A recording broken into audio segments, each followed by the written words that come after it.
Quem é você?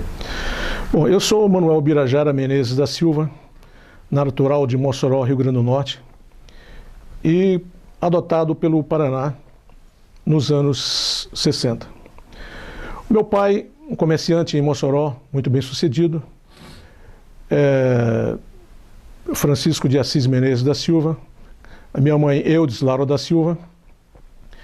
Temos, como todo nordestino, uma família de 7 irmãos. Eu tinha uma tia, irmã da minha mãe, que veio, casada com um militar, veio morar em Curitiba. E até hoje, esse é motivo de uma explicação por que eu vim para Curitiba. Sempre que eu digo que sou do Nordeste, de Mossoró, do Rio Grande do Norte, as pessoas me perguntam, como que você veio parar aqui? E eu digo, olha, isso é uma coisa meio do destino. O destino tem muitas interpretações. Tem a mitologia, a história, não é? Mas eu tenho assim uma definição muito simples para destino. Acho que é uma equação entre aquilo que você quer ser e aquilo que você pode ser. Nessa definição, eu, como católico, aprendi a rezar com a minha mãe quando criança. Ela dizia assim, reze para o seu anjo da guarda que ele vai te proteger. Muito tempo depois, eu entendi isso, esse anjo da guarda, como sendo aquela entidade que vai definir o seu destino. E em Curitiba eu tive vários exemplos que comprovaram esse fato. Você chega em Curitiba nos anos 60, fevereiro de 66. Vou fazer em 2016 50 anos de Curitiba. A minha tia, que morava em Curitiba, na Avenida Batel, e que, viajando em férias em Mossoró, perguntou se eu não queria vir para Curitiba. Eu não tinha nenhuma razão para vir para Curitiba. Nunca eu tinha ouvido falar de Curitiba. A minha tia morava em São Paulo, casada com um militar, e veio transferida para Curitiba. Nesse espaço de tempo, surgiu a oportunidade para vir para Curitiba. Até hoje, os meus amigos, quando encontro em Natal, em Mossoró, me perguntam por que você abandonou uma vida confortável dessa em Mossoró, com os amigos, com aquele clima maravilhoso de praias, de viagens e tudo, e veio para Curitiba. Eu disse para eles o seguinte, olha, eu não tenho ideia por que isso aconteceu, mas aconteceu. Então, quando eu cheguei em Curitiba, a primeira pessoa que eu encontrei em Curitiba foi um gaúcho, estava no aeroporto, um executivo, e o meu tio não podia, estava trabalhando, era militar, eu vinha final da tarde, e eu fui pegar um táxi, e ele também estava junto para pegar o táxi. Naquela época, a distância parecia muito maior entre Curitiba e São José dos Pinhais. Então ele se aproximou e disse, vamos pegar juntos o táxi? Eu disse, vamos. E viemos conversando. E ele disse, o que você veio fazer em Curitiba? Eu expliquei que era do Nordeste, que vinha aqui porque uma tia minha morava aqui, e eu vinha estudar, mas ia voltar depois de formado. Aí ele deu uma olhada assim, deu uma risadinha e disse, olha, tenha cuidado com isso. Eu disse, por quê? Disse, porque também eu vim para Curitiba, eu sou de Porto Alegre, vim de Curitiba para passar uns dias, uns anos, estudar e voltar. E estou aqui há mais de 15 anos. Essa foi a primeira sensação de que eu percebi que Curitiba, para mim, era algo diferente. Não é? Eu comecei a estudar no Colégio Nilson Ribas e não tinha basicamente nenhum amigo. Comecei a estudar, comecei as amizades no colégio, mas era um negócio muito difícil. Eu tinha 19 anos na época. Eu voltava para casa à noite e chorava todas as noites. De saudade, porque eu disse, pô, eu fiquei assim, eu digo, mas será que eu fiz a coisa certa? Mas algo me dizia, aquele anjo da guarda que a mamãe dizia, ele vai estar com você, e eu dizia, eu vou esperar mais um pouco. Chorava todo dia, toda noite. Chegava do colégio, ligava a TV, Colorado RQ da minha tia, ficava vendo televisão. E até que, como todo nordestino, as lágrimas secaram. Chegou a época de seca. E eu tive que realmente encarar a realidade. Eu vou ter que ficar nessa cidade, vou ter que estudar, vou ter que trabalhar, talvez. E aí começou uma outra etapa. Algumas coincidências nesse período me fizeram, digamos assim, perceber que alguma coisa, digamos, que a minha mãe tinha falado lá no começo, tinha a ver alguma coisa com o destino, com aquilo que está reservado para você, e que talvez essa equação entre sorte e talento, que eu acho que é a equação que define destino, ela precisava ser mais elaborada e que eu tivesse mais perseverança. Eu tive um grande choque na minha vida. No ano que eu estava aqui, no primeiro ano, a minha mãe, com 46 anos, faleceu. Eu voltei a Mossoró, fui até o enterro, voltei, e aquilo foi digamos assim, um choque, mas eu tive que realmente, foi a maior dificuldade na minha vida em Curitiba. Mas eu estava aqui para cumprir uma missão, e eu sentia, até hoje eu sinto, a presença muito forte da minha mãe nas minhas decisões, naquelas dificuldades que às vezes aquelas tomadas de decisão que você diz, será por aqui ou por aqui, eu sempre aguardo que alguma luz vai acontecer. E tem dado certo.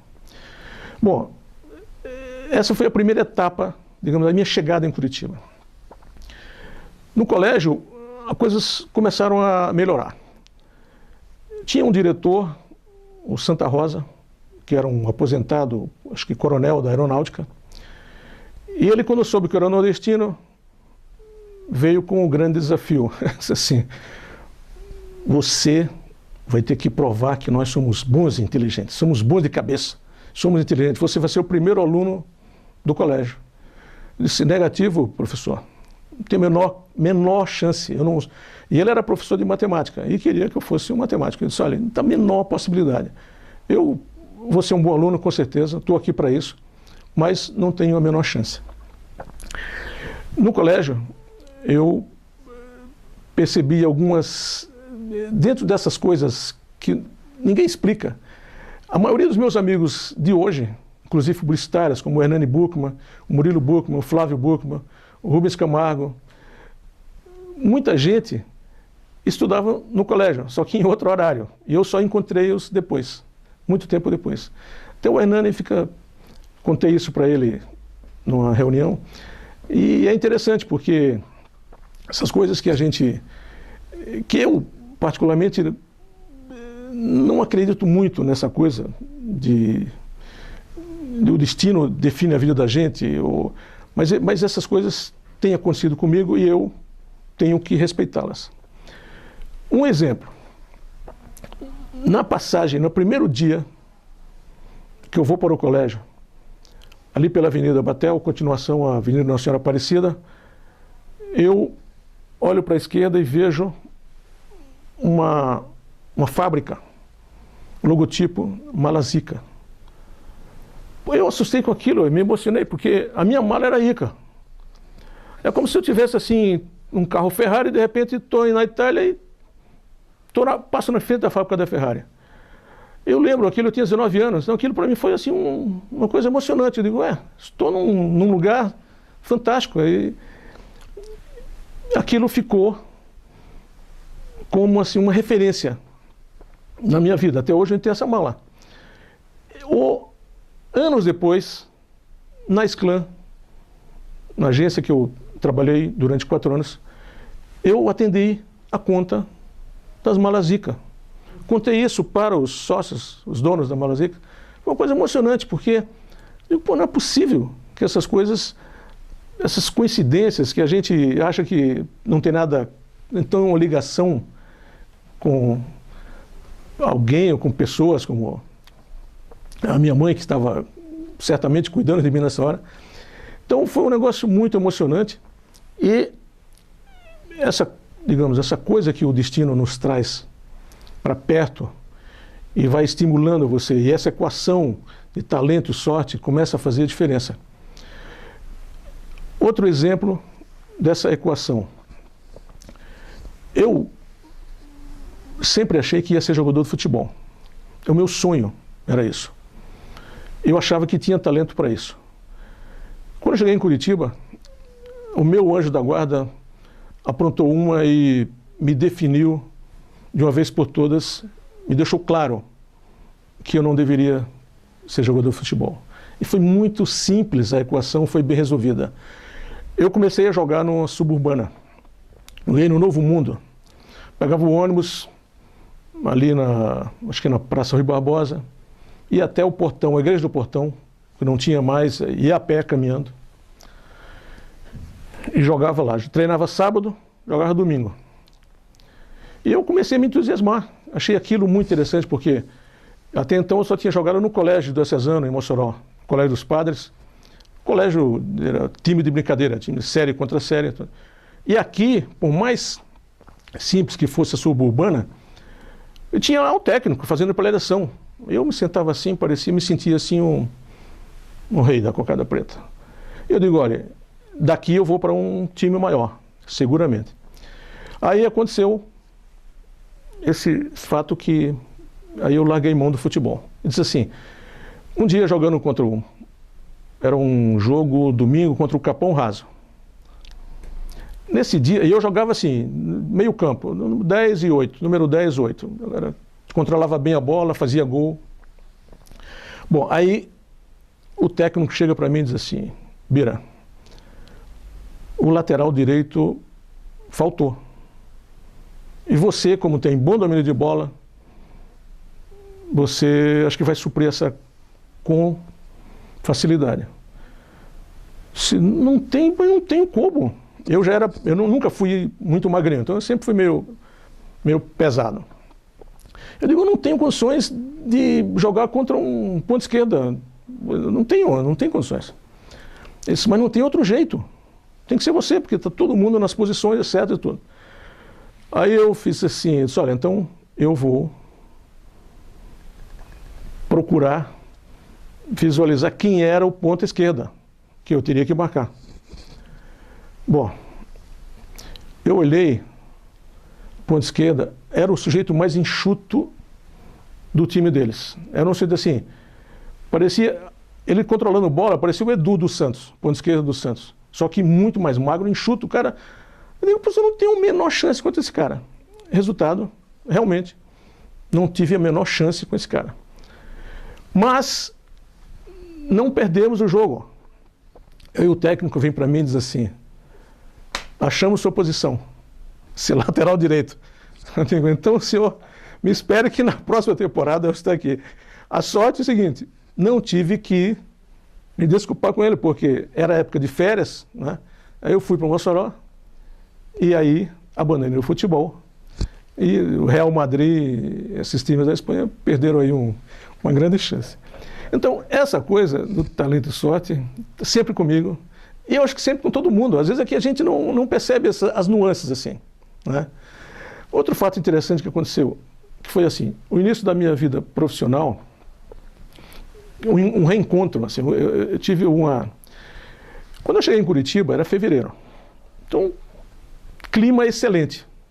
Eu digo, mas até chegar, às vezes, até fazer calor, nas cartas que eu mandava para minha mãe, eu dizia, mãe, isso aqui é um paraíso. Isso aí faz uns 5 graus e meio do que Mossoró. Aí tá 35, aqui tá 30. Aí 20, 25, aqui tá 20. Tá uma beleza. Ela disse, olha, mas tenha cuidado, porque a minha mãe esteve aqui com meu pai, visitando a minha tia, em agosto.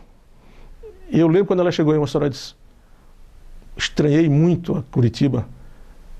Além do frio, as igrejas, ela é muito católica, e ela foi à missa ali na igreja Santa Terezinha. E ela assim, pôs as portas todas fechadas. E eu não entendia, certamente por causa do frio, né? E ela disse, mas cuidado, porque não é bem assim. Resultado, meu primeiro inverno foi aquela coisa mais maluca, o troço mais... Porque eu vim com todas a indumentária, vestimenta do Nordeste. Então, naquela época tinha camisa volta ao mundo, calça de tergal, né? Essas coisas, tudo, né? E quando começou o frio, e aí eu pegava o ônibus ali na Avenida Batel com a Francisco Rocha. Minha tia morava nos apartamentos que ainda tem hoje, né? Os 4 andares, uns prédios amarelos ali. Pegava o ônibus ali, ia até o final, praticamente, descia até o Nilson Ribas, e quando na volta, 11 horas da noite, batia aquele vento, eu dizia, nunca mais eu volto para essa cidade, aquela garoa. Eu digo, mas o que eu estou fazendo aqui?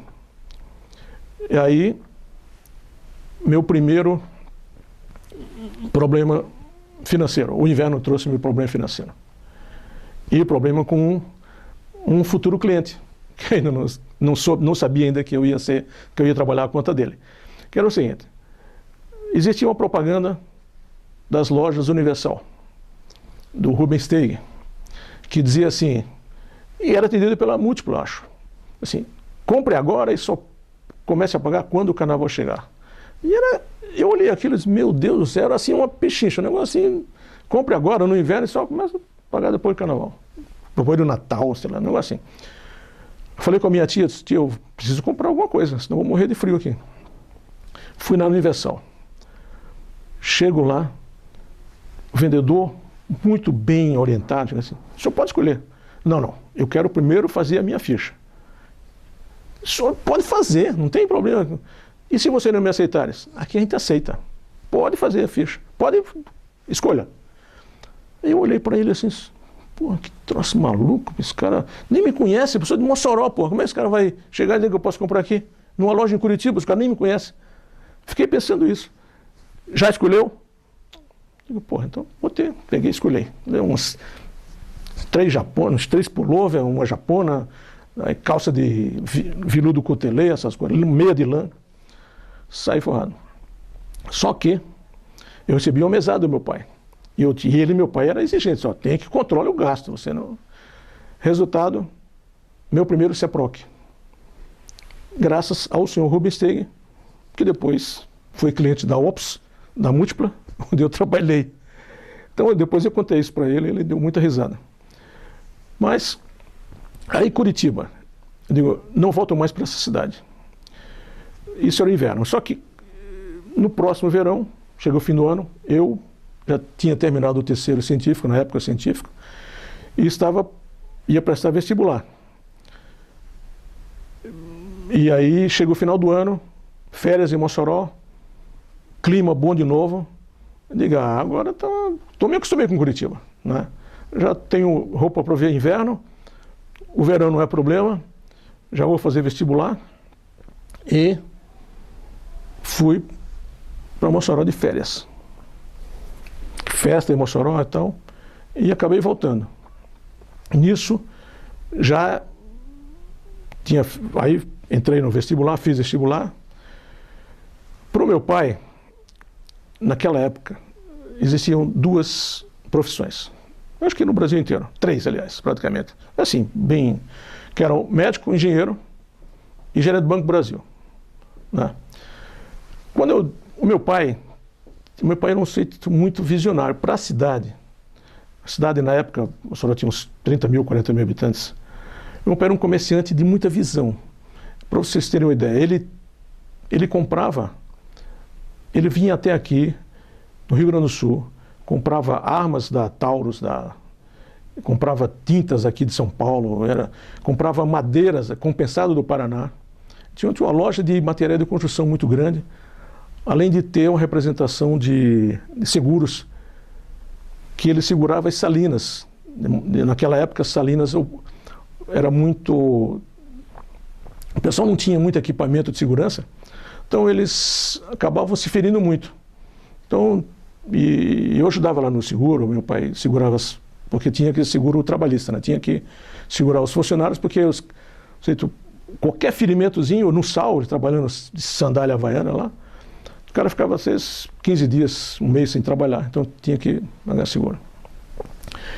Bom, então quando eu fiz vestibular, eu já tinha percebido que meu pai ia ter uma grande decepção, porque eu vim para fazer engenharia.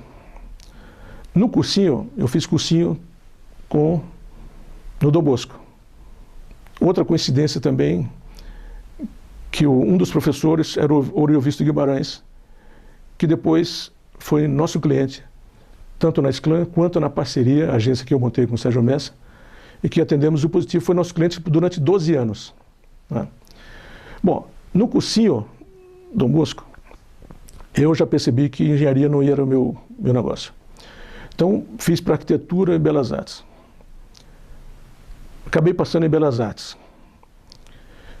E comecei a fazer belas artes, e para mim foi uma grande escola, apesar de não ter me formado nem em professorado e nem como artista plástico.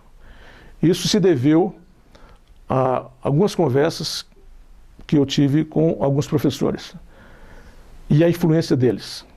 Na Belas Artes eu tive assim convivência espetacular com Teodoro de Bona, Fernando Calderari, João Osório Brzezinski, Leonor Botelli, o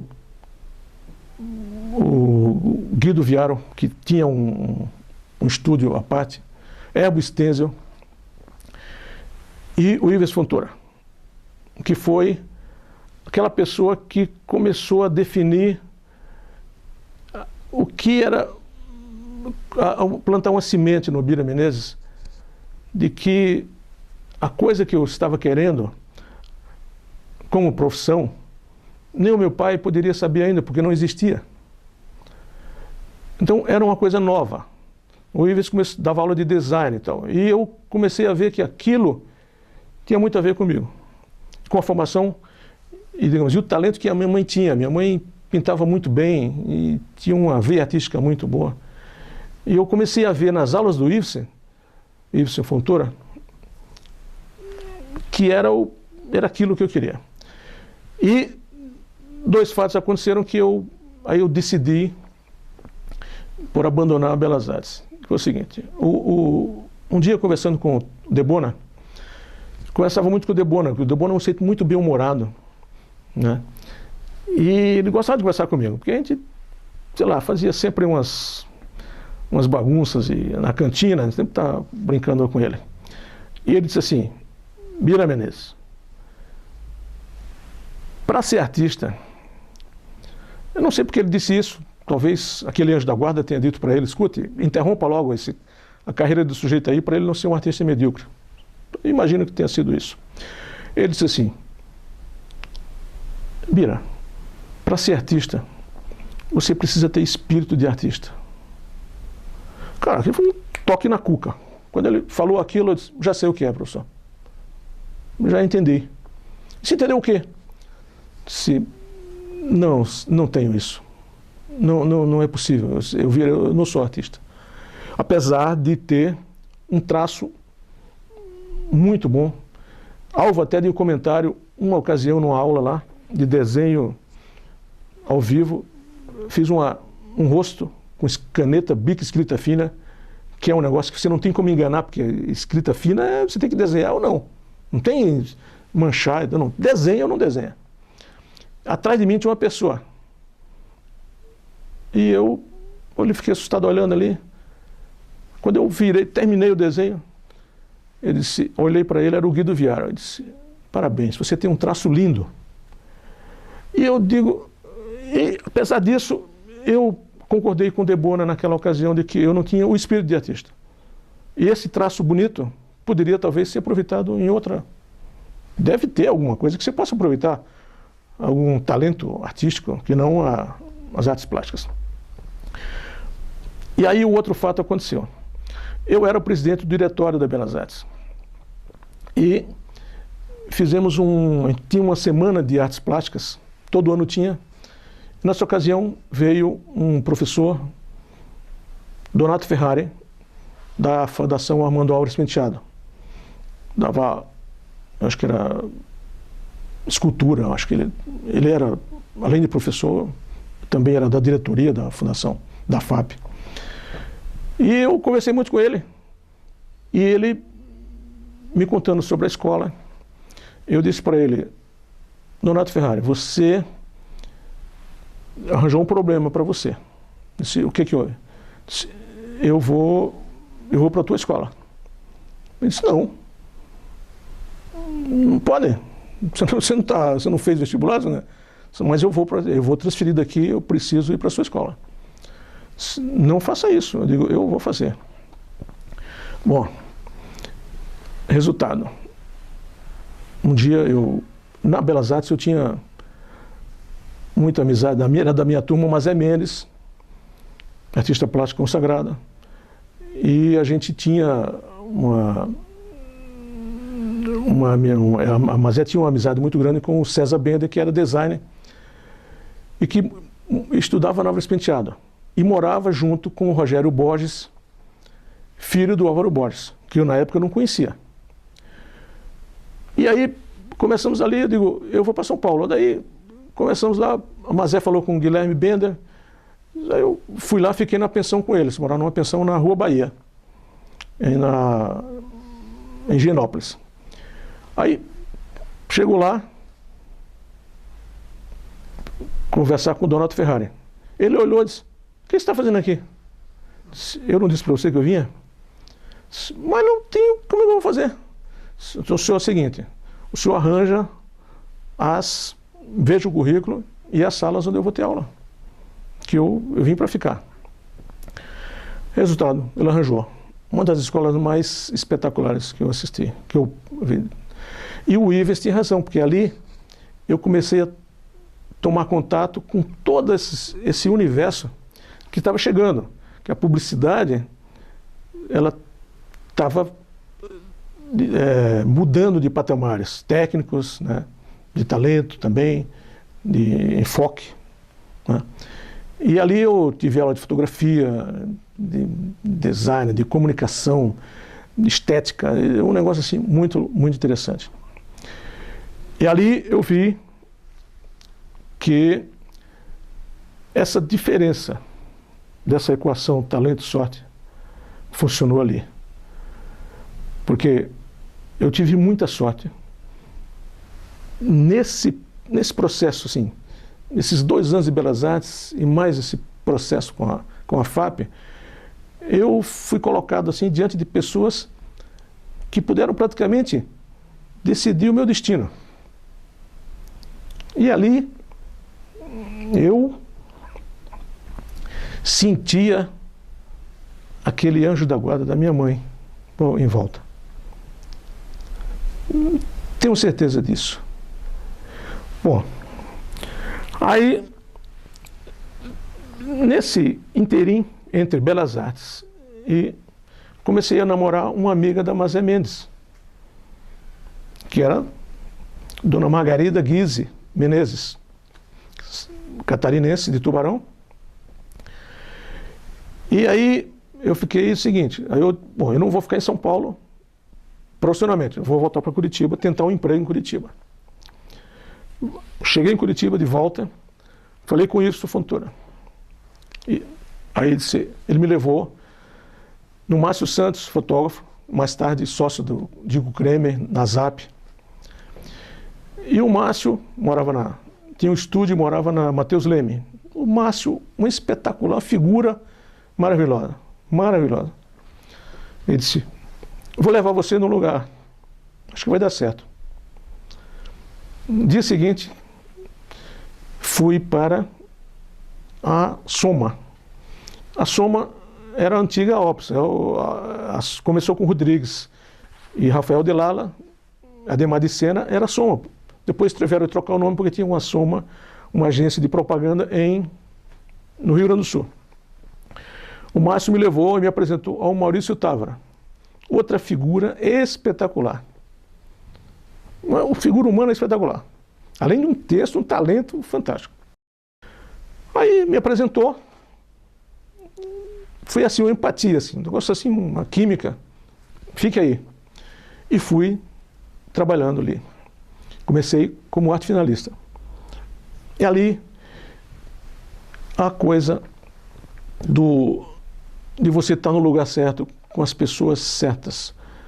Ali eu tomei o primeiro contato com pessoas que tinham, já eram bons e eram muito conhecidos já, tinham muito talento, mas tinham uma busca incansável por mais conhecimento, por mais qualidade. O Miran fazia trabalhos para a Soma. E cada vez que a Dona Érica era a nossa distribuidora de cultura. Ela trazia os livros que a gente não tinha livraria especializada em propaganda, em design. E quando chegava a Dona Érica, era uma festa para algumas pessoas. Para outras achavam que aquilo era besteira, não é copiar essas coisas, não sei o quê. E o Miran sempre, quando chegava já os mais espetacular livros, ele já ficava. E eu fiquei aquilo como uma lição que eu guardo até hoje. Né? O conhecimento é um negócio que nunca acaba. Né? E você tem que estar o tempo inteiro se alimentando. E quando o Miran, eu via o Miran folheando, parecia que estava assim em êxtase. Né? Uma coisa assim espetacular. E eu achei aquilo e guardei para mim, digo, isso é um exemplo que não é... Primeiro, talvez você ter a percepção de que aquilo era para você. Porque de repente os exemplos estão aí. Todo dia você vê gente fazendo besteira no trânsito, em tanta coisa, e parece que as pessoas veem o mau exemplo e não absorvem. Né? Ou o bom exemplo e também não absorvem. Então eu vi aquilo no negócio do Miran, trouxe espetacular. Bom, fiquei na Soma. Enquanto isso, um outro fato inusitado surgiu na minha vida curitibana. Tive que conhecer a família da minha mulher. Tinha que conhecer, não tinha. Bom, um carnaval, lá para os anos de 68, final dos anos 60, 70, início de 70, um irmão da minha mulher, seu Inácio, já faleci, Inácio Guise, morava em Piracicaba, era casado em Piracicaba, ia passar as férias em Tubarão e disse, Bira, você precisa conhecer lá meus velhos. Eu digo, e na época eu usava assim um layout que não era bem o que os italianos, uma colônia, porque a minha mulher era originária de Tubarão, mas eles nasceram e os pais dela moravam num distrito de Tubarão. Era uma colônia de italianos. Assim, eles moravam em chácaras, um negócio assim, né? Até hoje ainda tem, né? A Zambuja no lugar. Tem uns 5 mil habitantes, só italianos. Conservadores, eu imaginava na época. E eu disse, e o meu layout na época era assim, totalmente hippie. Era um negócio assim, barba, cabelo comprido, casaco militar, tipo militar, aquela coisa assim que... Eu digo, não, Inácio, eu não posso ir desse jeito, porque vai ser um choque muito grande. E ele, não, vambora. Todo junto. O que aconteceu? Não deu outra. Chego lá, eles olharam para mim, pô, que diabo é isso? E eu sou um autêntico baiano? Eu falei... E ele disse, isso era o Tito Guise, que era tio, depois que era tio da minha mulher, que morava em Curitiba, pai do Paulo McDonald Guise, do Ricardo McDonald Guise, Paulo prefeito de Foz. O Tito era muito espirituoso, disse, Bira, o que você queria que ele chegasse? O que ele queria que eles fizessem, rapaz? Você desse jeito? Bom, resultado, e os italianos, eu ali, eles falavam italiano, uma hora em português, uma hora em italiano, não sei o quê. Eu vi que a barra pesadíssima. Aí eu digo, o que vamos fazer? Aí, chororô geral na volta, porque aí, claro, a Margarida disse, olha, Meu pai disse que para acabar o namoro. Você vai fazer o quê, então? Vamos acabar? Não, não vamos acabar não, vamos tentar mais.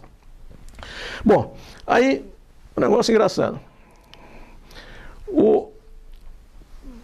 A família dela tem ramificações de comerciantes em Tubarão, grandes comerciantes de varejo, e são rotarianos.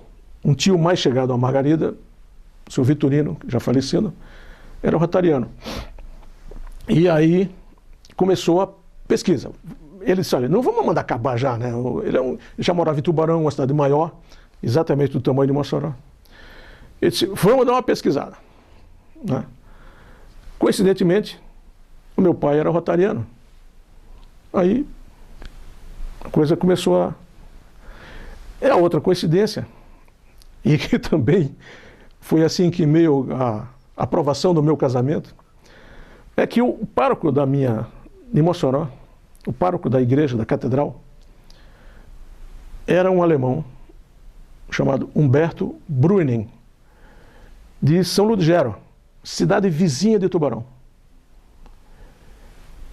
E a minha mãe e a minha família, muito católica, foram lá e também eles investigaram lá no batistério. Se era batizado, se um cara daquele não podia ser batizado. Né? Olharam assim para mim, mas esse cara deve ser um bicho do mato. Resultado, aí eu fui agraciado com as bênçãos, tanto do Padre Humberto, de Tubarão, quanto do Rotary de Mossoró. E aí resolvemos nos casar, porque na reitoria, o Ives Fontoura foi um dos padrinhos, fotografou nosso casamento. E aí nessa época, eu estava trabalhando na Soma, com o Rodrigues e J. Dionísio, Maurício Távora, e sobre as bênçãos ali, profissionais, no Miran. O Valdir Slag começou a trabalhar ali também. Bom, ali eu recebi uma proposta para trabalhar na Lema Propaganda. É uma agência pequena que estava crescendo, do Benvenuti, João Carlos Benvenuti, um excelente profissional de marketing, foi depois do Positivo.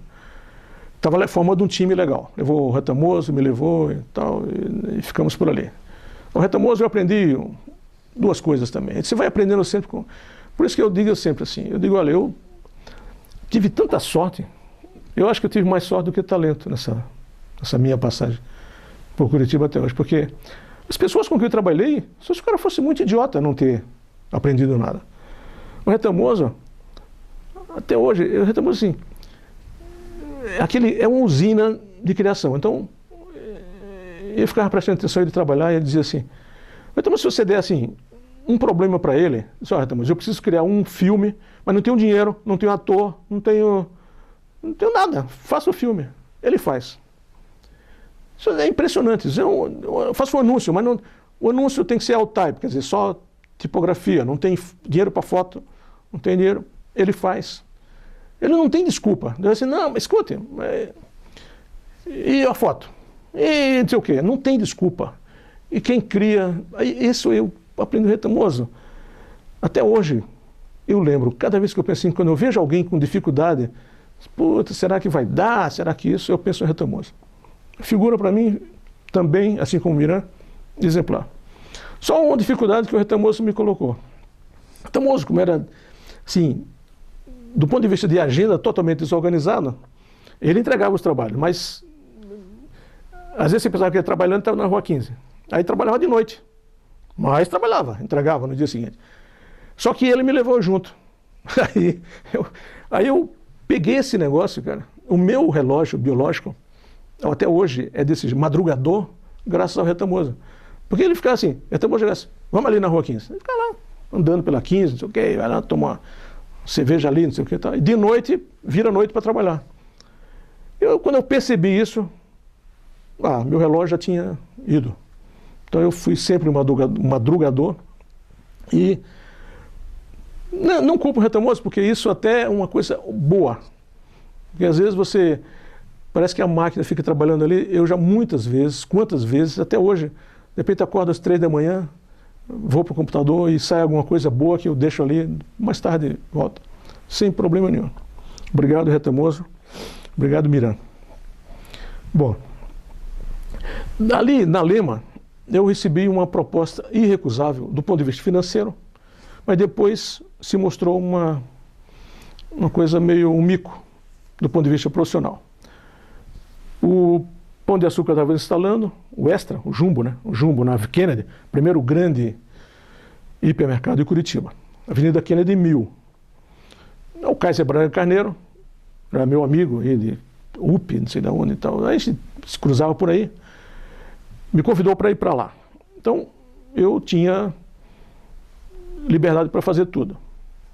Eu criava, aprovava layout, ele aprovava layout, mas eu fazia tudo, ilustrava se precisasse, fotografava até.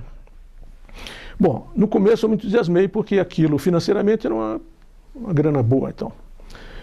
Mas eu vi que profissionalmente a House, por mais que tenha existido houses excelentes no Brasil, mas ela tem assim um quê de você estar sempre, parece que, tendo que aprovar alguma coisa que já está meio concordar com o chefe, essas coisas assim, que a ousadia parece que fica um pouco limitada. É evidente que depende do comando, não é? A chefia da House. Mas no caso, eu já me senti incomodado. Eu digo, não vai dar certo isso aqui. Resultado, daí aconteceu outra coisa assim que é um negócio muito... não tem explicação, mas fazer o quê? Eu não tinha carro na época. Eu morava, nessa altura eu morava no Jardim Virgínia, em Santa Felicidade. E eu pegava o ônibus ali eu pegava o ônibus de Santa Felicidade para o centro, no centro eu pegava o Vila Lindóia, na Praça Rui Barbosa, até a Avenida Kennedy, descia em frente ao Pão de Açúcar. Na passagem, eu ia pela Voluntários da Pátria, pegar o ônibus na Rui Barbosa. A Múltipla era a maior agência do Paraná na época, a agência amada por todos os profissionais que iriam trabalhar, era uma DPZ da época. E eu fazia exatamente isso. Eu parava ali em frente, era um prédio de 4 andares, eu parava em frente ali e ficava olhando para cima, para o lado, para ver se aparecia alguém da Múltipla, para que eu pudesse ver se estavam precisando de alguém. Né? Eu queria trabalhar na Múltipla, de qualquer jeito, de qualquer maneira. Digo, todo dia eu fazia isso, todo dia. Aí, você veja que incrível. Estou lá um dia no Pão de Açúcar, o telefone toca, o telefonista disse, da Múltipla, o seu Desidério. Digo, quem? Eu assustei, né? Falou, da Múltipla, o seu Desidério que falar com você. Digo, não é possível.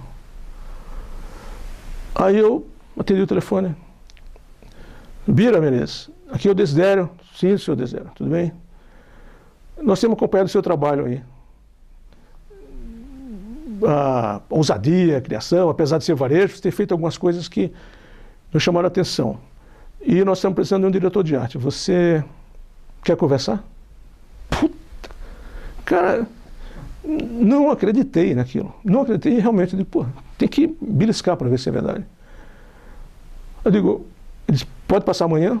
Eu, tranquilo. Bom, passei amanhã, no dia seguinte, falei com o Desidério, acertei, ganhando menos, levei um puxão de orelha da minha mulher, mas eu digo, olha, não tem preço que pague o ganho que eu vou ter nessa agência. Ganho de qualidade, de profissionalismo, né? Não tem dinheiro que pague. E aí, foram 4 anos na Múltipla, onde eu fui, digamos assim, aquilo tudo que o Wilson Fontoura tinha me ensinado, aquilo que o Donato Ferrari tinha me passado na FAP, aquilo tudo que o Rodrigues já tinha conversado ali, e que Miranda tinha me passado, e tudo. Aquilo tudo juntou, eu fiz um pós-graduação na Múltipla, que foi uma das coisas mais espetaculares da minha vida profissional. Bom, chega até hoje não, cada vez, né, nós estamos na época de Natal, cada vez que tinha festa de Natal, os 4 anos que eu passei na Múltipla, o senhor Osíris Ricardo Santos, pai do Gilberto, contava essa história, como sendo assim quase como um conto de Natal. Um negócio assim, inexplicável. E realmente era inexplicável, porque não tinha porquê. Foi um negócio assim muito... Mas eu acreditei, e aquela equação talento e sorte, mais uma vez, funcionou, né? Fiquei 4 anos lá, onde eu era já, assim, o homem de confiança do Desidério. Já fazia tudo, era a quem ele, digamos assim, dava responsabilidades para tocar. Era assim, tipo abaixo dele, na parte de criação gráfica, era eu. Eu não sei por que cargas d'água, alguma coisa eu disse, vou sair. Um dia, cheguei lá para minha mulher e disse, vou sair da Múltipla. Se você está maluco, eu digo, não sei, preciso, vou sair. Eu não sei realmente, até hoje, eu não sei por que essa coisa aconteceu, mas eu saí da Múltipla. E eu fui falar com o Desidério, e o Desidério teve a mesma reação da minha mulher. Você está maluco. Você vai para onde? Eu não tinha realmente, naquela época, as trocas entre as empresas de propaganda eram constante, mas a pessoa já trocava quando tinha uma coisa certa, né? Recebia uma proposta, às vezes o dobro, às vezes o triplo, né? E tal. Mas eu não tinha nada. E eu tinha 2 filhos já, a Mila e o Linus. E eles, rapaz, o que você vai fazer? Você não tem... Eu digo, não sei, Desidério, não sei, mas eu vou sair. E saí. E eu digo, bom, fiquei uns dias ali sem exatamente saber o que ia acontecer. E aconteceu uma outra coincidência. O Rodrigues, na Opus, estava precisando de uma dupla para fazer uma campanha, uma concorrência para o governo. Campanha do Bala Zequinha. E chamou a mim e ao Jamil Snej. Mais uma vez, o meu anjo da guarda me botou diante de uma pessoa que também faria uma grande diferença na minha vida. Fiz dupla com o Jamil nessa campanha. E ficou tão boa a campanha, não ganhamos a concorrência na época, mas a campanha ficou tão boa que o Rodrigues nos contratou. E na Opus, já era Opus, aquela antiga Soma onde eu comecei, já era Opus. Uma agência em ebulição, efervescência total. E eu adotei para mim daí, falei para minha mulher, disse, olha, vou adotar. Era uma agência em ebulição, mas faltava aquele quê de organização que tinha a Múltipla. Aquele profissionalismo, digamos assim, profissionalismo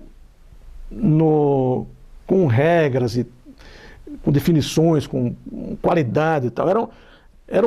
A Opus era uma excelente agência, mas estava assim, muito bagunçada. E eu adotei o seguinte slogan. Escrevi ali, deixei ali. Adoro problema. Eu adoro problema. Então, se faltava gás, eu ia buscar. Não tinha, mas assim, não exigia nenhuma retribuição. Eu resolvo o problema. Era isso que eu queria. Entendeu? Resolvo o problema. E o auge dessa ebulição, essa efervescência criativa, foi a campanha do Kid Malu, que foi uma campanha que na época acho que foi eleita pelo Prêmio Colunista como uma campanha da década no varejo, né? O Jamil Snej chegou com a ideia, disse, Bira, veja aqui. Eu disse, espetacular, vamos lá apresentar para o Rodrigues. Aí o Jamil disse, será que o Portugal vai aceitar isso? Eu digo, vai ter que aceitar, cara. Prensamos o Rodrigues na cantina da agência. JD, veja aqui essa ideia. O Rodrigues, no princípio, ficou assim, mas a gente fez tanta pressão, eles vamos apresentar para o Tota. O Tota Malucelli era o dono da Malucelli da Visconde, que era um cliente totalmente fora do comum. Era muito, né? E a gente fez aí a apresentação também fora do comum. Fizemos uma apresentação com o próprio Francisco de Franco, que ia interpretar o Kid Malu, veio, se fantasiou de Kirimalu, fizemos na chácara, que hoje é o CT do Atlético, fizemos a apresentação lá. O Bandido, que era um ator do Teatro Guaíra, que era o Sombra, representava a inflação. E foi uma festa. E a campanha durou aí uns 2 anos, porque daí depois tivemos no Natal que o Sombra sequestrou o Papai Noel. Foi uma loucura. E essa época da Opus foi assim a época onde esse slogan do Eu Adoro o Problema me causou um problema pessoal particular, que eu virei um workaholic, mas assim, total. Eu trabalhava dia e noite. Então. Aí, 2 probleminhas. O estresse era muito grande. E aí, a gente tinha um cliente, W. Perini, que tinha trocado uma receita de propaganda os custos de propaganda por um lote de whisky Yemonks. E o Yemonks era um whisky em uma jarra de cerâmica. Nossa, bonito assim. Parece que é fabricado em Porto Alegre, sei lá. Não sei. Ou era importado através de Porto Alegre. Eu sei que ele tinha lá um carregamento embaixo do sótão lá. À noite, quando a criação toda estressada, eu digo, olha, nós vamos ter que arrombar esse negócio aqui, eu não aguento mais. Tem que tomar uísque, porque o uísque relaxa. Aí descobrimos o poder relaxante do uísque. Só que exageramos, porque daí é todo dia no uísque. Até que o Rodrigues, acho que a faxineira percebeu vestígios da cerâmica do uísque. O senhor Rodrigues, eu acho que então, e o Rodrigues, pô, vocês podiam pedir, então, assim, Rodrigues, na meia-noite ali, rapaz, a gente quer uísque, ninguém queria saber de nada. E o outro problema, mais grave, foi com a minha filha, a Mila, que devia ter ali pelos 5, 6 anos. E a gente fazia reunião, era muito trabalho. E eu adorava o trabalho, realmente. E aí, a minha filha ligou, um dia assim, 11 da noite, naquelas reuniões que a gente poderia ter deixado para o dia seguinte, né? Mas a gente estava tão acostumado com aquele estresse, com aquela adrenalina que mais 1 hora, mais meia hora, mais 40 minutos, não tem problema. Minha filha ligou chorando e disse assim, pai, eu vou chamar a polícia, porque para tirar o senhor daí, você está preso. Aquilo foi, um toque na cuca de novo. Eu digo, porra, não é possível, realmente, a gente pode organizar mais isso. E a partir daí, a Opus estava mudando para Itupava, numa casa maior e tudo. Até que um dia eu disse para a criação, eu era diretor de criação, supervisor de criação, eu e Jamil fazia uma dupla associada de criação. E aí, vamos ter que trabalhar normal, bastante com pique, mas eu quero ir para o cinema, quero jogar futebol, quero tomar cerveja, quero namorar, não quero ficar 11 horas da noite fazendo reunião. E aí todo mundo entendeu. E começamos a dar um pique maior durante o dia. Até que um dia o Rodrigues, me desculpe, Rodrigues, essa indelicadeza, mas aí o Rodrigues me chamou assim, antes de sair, passa aqui na minha sala. Tá bom. Cheguei lá. Sim, JD, chamei ele de JD. Tudo bem aí? Vamos tomar uma esquinha? Disse, rapaz, o que está acontecendo? Disse, o que está acontecendo? Disse, tá todo mundo saindo no horário? Eu digo, puta, Rodrigues, não é essa a pergunta que você devia fazer. Né? Se no horário, porque pergunta se o trabalho está bom, se os clientes estão satisfeitos. Essa é a pergunta, né? E aí, mas isso é um negócio que me deixa orgulhoso também na minha profissão, o que deixou, porque eu estou praticamente aposentado, mas todas as agências que eu trabalhei, eu sempre tive assim, uma convivência muito fraternal, porque é muito sincera, eu nunca escondi nada de ninguém, né? Se está ruim, se está bom, se tiver que xingar, xinga, né? E com o Rodrigues foi assim, uma relação muito transparente e muito boa. O que me causou uma outra dificuldade quando eu tive que sair da Múltipla, sair da Opus. Também 4 anos se passaram. E aí eu recebi um convite do Hernani Buchmann para ir para esse clã, meu amigo Hernani Buchmann, de muito tempo. E eu já tinha insinuado para o Rodrigues, Rodrigues, eu preciso sair, preciso dar um tempo e tal, e ele nunca me deixava. Várias vezes a gente ia para a churrasqueira tomando lá uma cervejinha, chorávamos feito louco. Porque a gente era muito, além de profissionalmente muito afinado, a gente era muito amigo também. Somos ainda. Mas aí eu disse, Rodrigues, ó, só para te avisar, não vou passar nem na sua sala, vou conversar por telefone, porque senão você vai me convencer a continuar na OPS. Eu preciso atender um chamado do meu amigo Hernani Buchmann. Mas venha, passe aqui. Eu disse, não vou passar, Rodrigues. Eu sei que eu vou acabar ficando, você me convencendo, e você sabe que não tem nada pessoal, né? É uma coisa profissional e tudo. E eu vou ter que ir para a Esclan. Então, fui para a Esclan, realmente. E na Esclan aconteceu outro fato que também me deu uma dimensão maior profissionalmente, que foi a possibilidade da campanha das diretas já e a possibilidade de algumas campanhas políticas, no caso de participar de algumas campanhas políticas. Ali participei da primeira campanha do Zé Richa para governador, Álvaro Dias para senador, e aí participei de algumas campanhas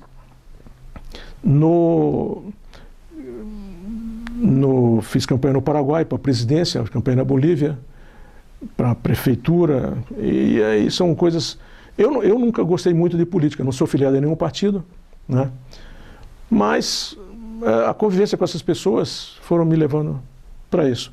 Até que culminou com a campanha das diretas, que foi realmente uma coisa assim emocionante na minha vida profissional, e que fez 30 anos aí o ano passado, né? E que foi assim uma criação, e até hoje eu digo sempre, o pessoal mais jovem assim, olha, tudo que a gente tem de equipamento, ele não substitui a ideia. Equipamento é equipamento, o nome já está dizendo, né? A ideia é que importa. Aquela campanha foi criada assim, eu lembro, eu e o Sérgio Messer, na mesa do Hernani lá, na mesa de criação, com papel sulfurizê, com pilote colo amarelo, definimos o que seria e a maneira por que seria, né? E a minha ideia era que o Brasil fosse pintado de amarelo, né? E isso realmente aconteceu sem que tivesse um pingo de internet, um pingo de rede social, um pingo de nada. Então, eu guardei até hoje, o positivo está com esse acervo, faculdade Unicep. As pessoas vestiam de tudo, faziam um broche amarelo, de boneco fita amarela, de todo mundo. Até anúncios tinham aquela coisa, a pegada do... Né? Então, isso foi fantástico na minha vida profissional. E culminou com aquela...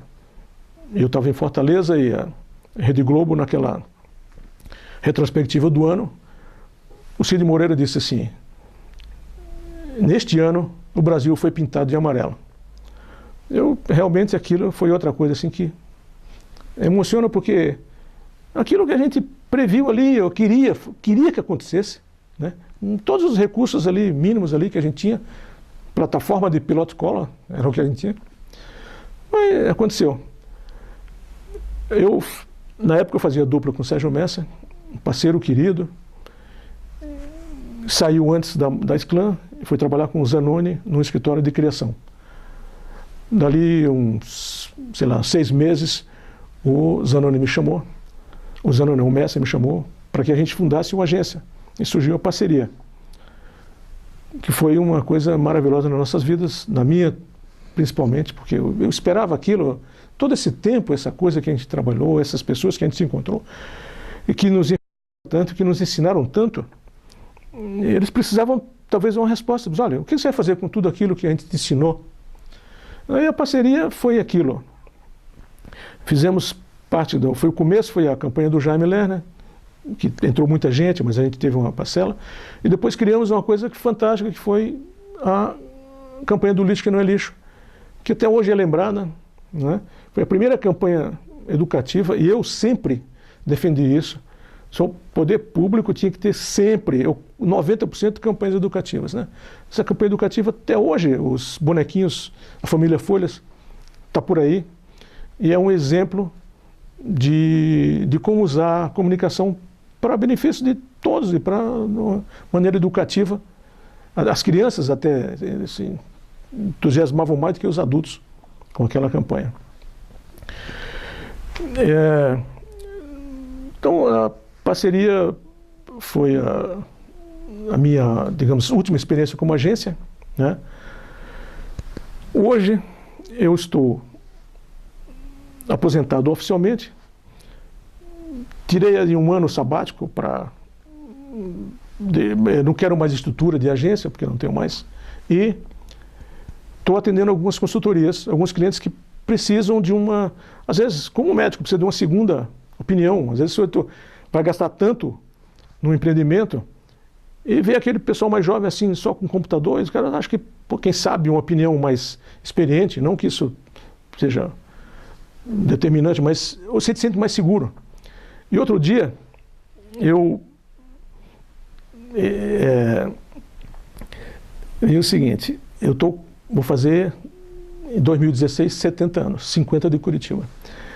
Outro dia assisti um filme que me gratificou muito, porque eu fiz um folder para mim, para mandar para alguns clientes, para algumas empresas, como me oferecendo assim como estagiário sênior. Por que isso, um estagiário sênior? Exatamente por isso. Se você precisar, eu não tenho problema de dinheiro, de salário, de carteira assinada, não tenho de vale transporte. Se você precisar de algum aconselhamento sobre como gastar melhor sua verba, como criar, como definir algumas estratégias, eu posso ajudar, sem problema, não tem, não é? Então esse é o estagiário sênior. Eu achei aquilo, será que isso vai... 2 meses depois, ou 6 meses depois, eu vi que o Jacques Lecovics, da Lecovics, uma empresa muito grande em São Paulo, saiu da empresa onde ele era sócio e se ofereceu, foi ser estagiário no Google para aprender mais. E o pessoal do Google entendeu que esse cara vai trazer muita informação, ou muito conhecimento, ou muita maneira, às vezes a ousadia, a maneira de ver as coisas diferente. E aí, para culminar isso, assisti, há um mês passado, um filme maravilhoso, que é exatamente isso. Eu não conhecia o filme. Chama-se, quem puder ver, O Senhor Estagiário. O filme com Robert De Niro, um espetáculo de atuação do Robert De Niro, onde ele era um sujeito aposentado, 70 anos, aposentou, e vê um anúncio de uma empresa só de jovens, né, procurando um estagiário sênior para trocar ideias. E ele vai lá e dá um banho. Quer dizer, ele não dá um banho na gurizada. A gurizada, essa coisa de dar um banho, não existe. Para mim sempre existiu assim, a parceria. O nosso nome na parceria era isso por causa disso. Você contribui um com o outro. Não tem esse negócio de você ser mais ou menos, né? E essa contribuição do De Niro na empresa é sensacional. Então, é isso que eu estou hoje fazendo na minha vida profissional. Queria agradecer aqui ao Renato Ribas, porque esse foi no começo da minha conversa, eu disse que eu chorava todo dia. Um dos meus companheiras era a revista TV Programas, programa de noitadas, que a minha tia assinava e eu ficava ali procurando os filmes e tal, e as séries que permitiam que eu, de certa forma, amenizasse um pouco aquela tristeza. Muito obrigado.